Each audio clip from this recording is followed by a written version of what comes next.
ఒకరోజు ఇంటి బయట ఆలోచిస్తూ అలా కూర్చొని ఉంటే 2 క్యారెక్టర్స్ మాట్లాడటం మొదలుపెట్టాయి. మీరు కూడా వినండి. వాటి పేర్లు మతం మరియు కులం. అప్పుడు మతం చెప్తుంది, నేను మనుషుల మధ్య చిచ్చు పెడతా.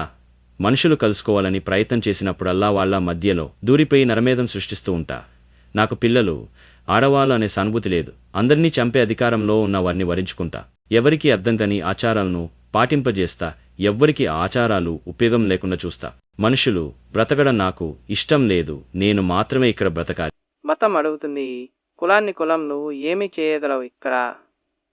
నేను ఊర్లో ఉండే మనుషుల మధ్య చిచ్చు పెడతా. వాళ్ళు అందరూ ఐక్యంగా కలిసి పనిచేయడం నాకు ఇష్టం ఉండదు. ఊరిలో అందరూ కలిసి పండుగలు జరుపుకోవడం నాకు ఇష్టం ఉండదు.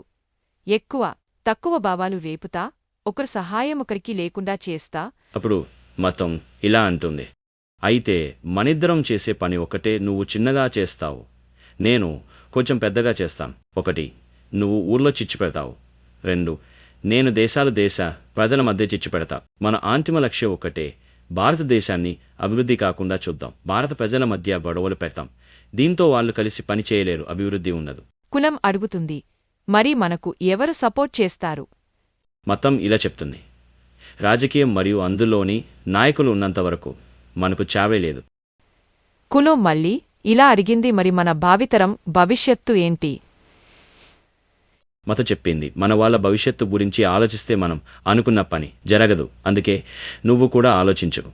అసలు మనల్ని ఎవరు పుట్టించారు? కులం ఇలా చెప్పసాగింది, ఇంకెవరు మనుషులే పుట్టించారు. వాళ్ళ అధికారం కోసం, అవసరాల కోసం మనల్ని కవచాలుగా వాడుతున్నారు. మనం లేకపోతే మనుషులే లేరు అనే స్థాయికి మనం ఎదిగాము. అది మనుష్యుల గొప్పతనం. అందుకే వాళ్ళని మనం వదల్లేలేకపోతున్నాం. కులం వర్ధిల్లాలి, మతం వర్ధిల్లాలి. ఆ మాటలు విన్న తరువాత నాకేమీ అర్థం కాలేదు. ఇంత కుట్ర చేస్తున్నారా మనుషులా మీద అని వాటిని అడిగాను. మీ గురించి ఇప్పుడే మా మనుషులకు చెప్తాను అని నేననగానే అవి 2 ఒక్కసారిగా నవ్వి, పిచ్చోడా, నువ్వు చెప్పిన వాళ్లలో మార్పులు వస్తాయి అనుకుంటూనే ఉన్నావా? నిన్ను కూడా వాళ్ల చేతిలోనే చంపించగలిగే శక్తి మాకుంది. నువ్వు చెప్పిన పెద్ద ప్రయోజనం లేదు అన్నాయి. ఆ మాటలకు నేను విని కొంచెం ఆగి ఆలోచించి అది నిజమే అని తెలుసుకున్నా. కాని ఒక్కసారి వాటి పథకం గురించి చనిపోయేలోపు మీకు చెప్పాలని నా ప్రయత్నం. ఇంకా మీరే ఆలోచించండి. జై హింద్.